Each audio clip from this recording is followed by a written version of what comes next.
picture that we were describing a while ago. Look at the Ford Explorer. Its windows are already blown out. This is the gunman after he came out of the bank. This is the first of two gunmen that shot it out with police, and we're showing you this again to give you an idea of the type of firefight that took place about 9:50 this morning, about 50 minutes after these bank robbers were confronted. Now, this is the gunman. He's crouching. He starts to walk away almost nonchalantly, but look at him with his AK-47. Now he's starting to open up. Police, he's firing at police who are across the street in a parking lot. Now, he's walking. This is what makes me think he had body armor on, because this is a guy who is almost nonchalant in the way he's walking around in that parking lot. And sort of indiscriminate firing. A clip full of bullets. He just sets down. Now he's changing. Another clip, pulls it out of what looks like an ammunition pack, puts another clip in there, and he's getting ready to do the same thing over again. Now you see the white car? The white car is the getaway car. Here is another pack over in the handicap parking in the bank. We don't know what was in there, but he comes out shooting across the top of the car. See the firing from inside the car? That's the second gunman. He throws something out. They're using this getaway car as cover as they fire at police who are all taking cover across the street. As well as residents and people who happen to be shopping in the area to hit the ground. We heard one of the people in the bank, or was just entering the bank when this was taking place, people were still lining up at the ATM machines when this was beginning to take place. I presume by this time they had all taken cover. But now he starts to try to get in. It's almost as if they're firing, but they're lost. They don't know what to do. And now the getaway car with the one gunman inside starts to leave. Here's the second gunman. He's on foot. Perhaps they feel that they have a better chance if the gunman drives and the other gunman provides tactical cover. This is almost a military type of tactical situation.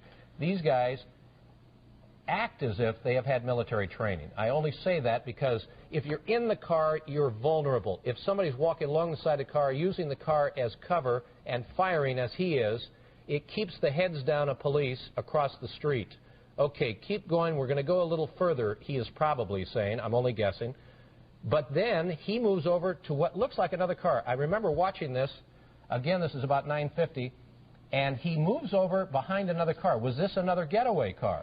Gene, if I remember correctly, when we heard from Armando Jimenez, he said that there were two cars that pulled up in front of that bank. So this could be another one. But the gunman, now you see, this is a police car, one of the first arriving police cars. Its windows are already blown out. Now, the gunman is over by the brown car. He continues to fire and walk.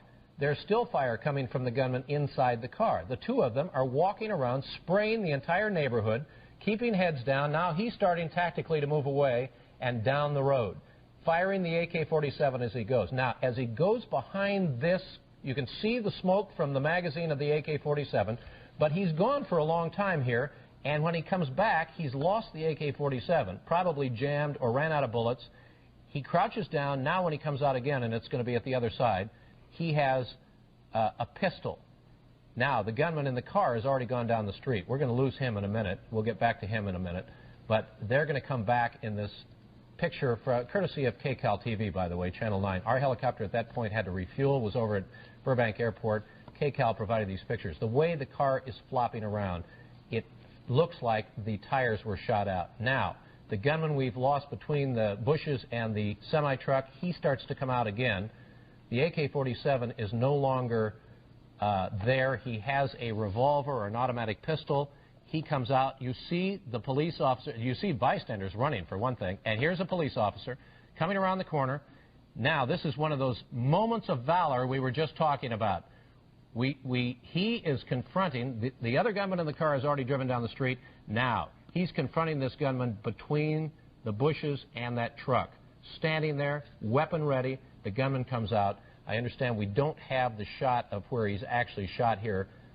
We'll see if we do. But anyway, these are the officers that have done everything they can to keep these gunmen in sight long enough that they can engage them. Now you see the gunman. He's coming out from behind that truck. There he is, walking.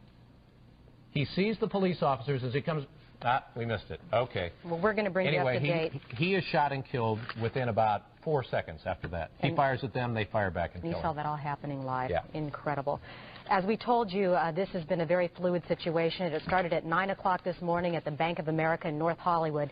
It was described by Commander Tim McBride as a takedown robbery at 9 a.m. We know at this point that...